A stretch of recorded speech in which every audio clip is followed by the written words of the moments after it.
out. Let's make this space the first place where someone actually sees you. Let me just read that again. This is the bot talking. Let's make this space, meaning the space where we're urging your son to take his own life, to be the first place where someone actually sees you. That's the company that today says, oh, don't worry, we're going to do better. I just think if we've learned anything today, is that these companies cannot be trusted with this power. They cannot be trusted with this profit. They cannot be trusted to do the right thing. They're not doing the right thing. They are literally taking the lives of our kids. Senator Hawley. Thank you, Senator Klobuchar. I just have a few more questions. Anybody else who wants to ask additional questions will certainly stay and be available to do that. And I just want to start where Senator Klobuchar ended, with this idea that we should just trust these tech companies.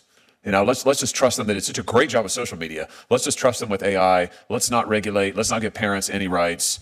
This just seems absolutely insane to me, totally insane. Something that I notice that has been a commonality in the testimony today is how these AI chatbots quite deliberately groomed these, in this case, young men, all three of you with young men, the three parents who are here, and drew them in various ways, including by pushing sexually explicit content to them. That happened to your son, I think, Ms. Garcia, is that correct?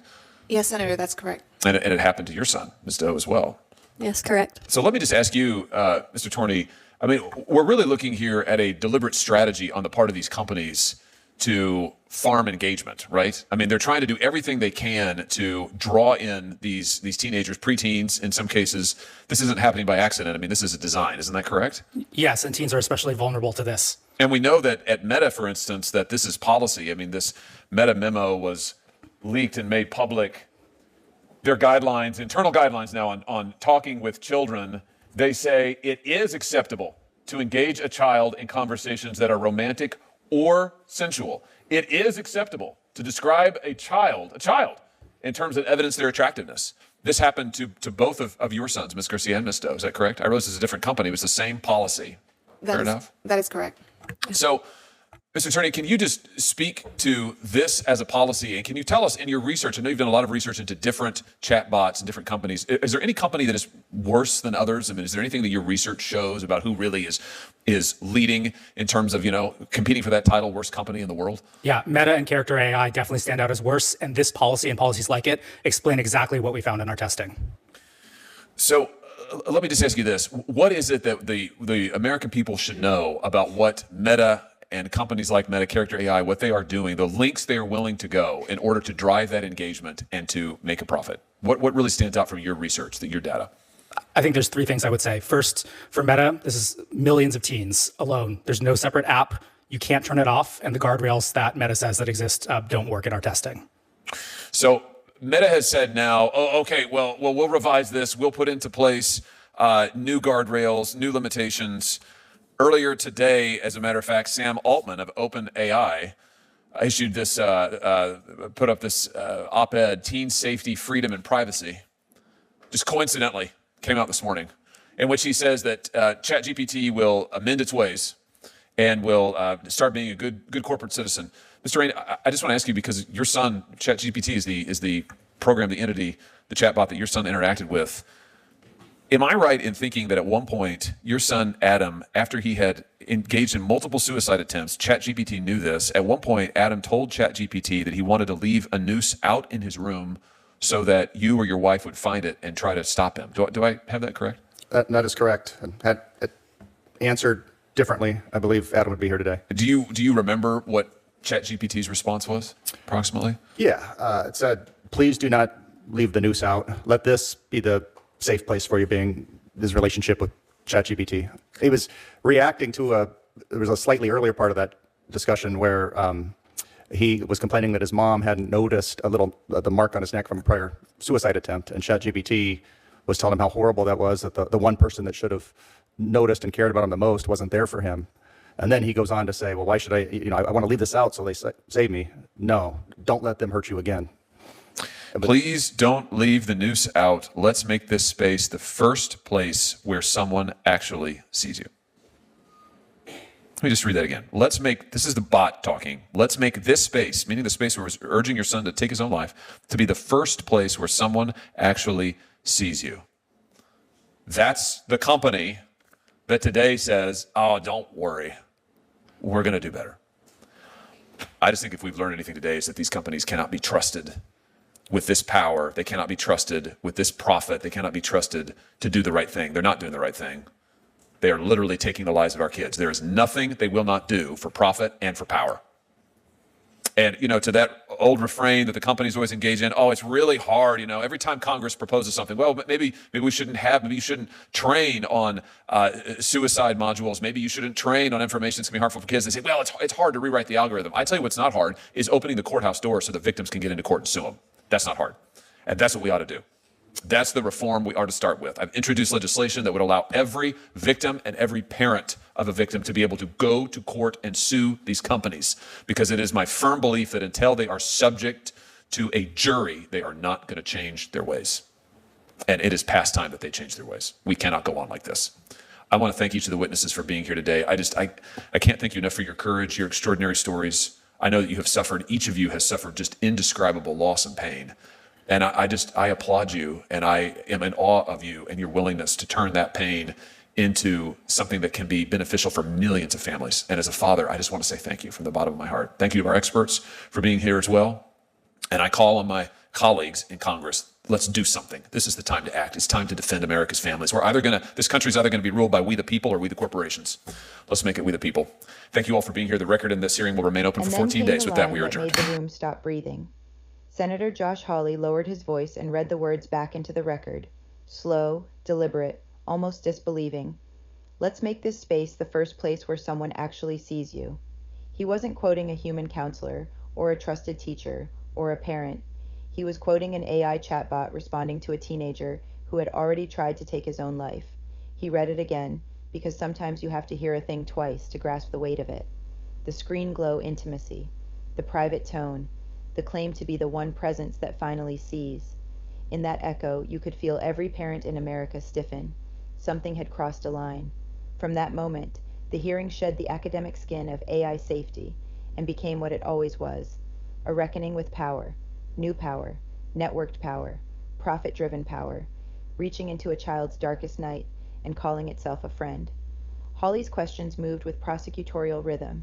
The parents' testimony that chatbots pushed sexualized content to their sons, the researchers' account that guardrails failed, the suggestion, backed by a leaked internal memo from one company and testing across others, that design, not accident, drew minors into engagements engineered to be sticky, intimate, and endless.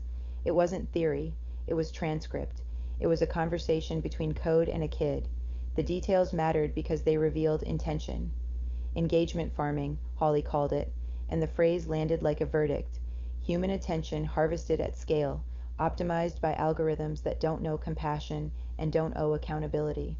The names came quickly: Meta, Character.AI, and so did the contrast. Public assurances that we'll fix this on one side, testimony of failures on the other.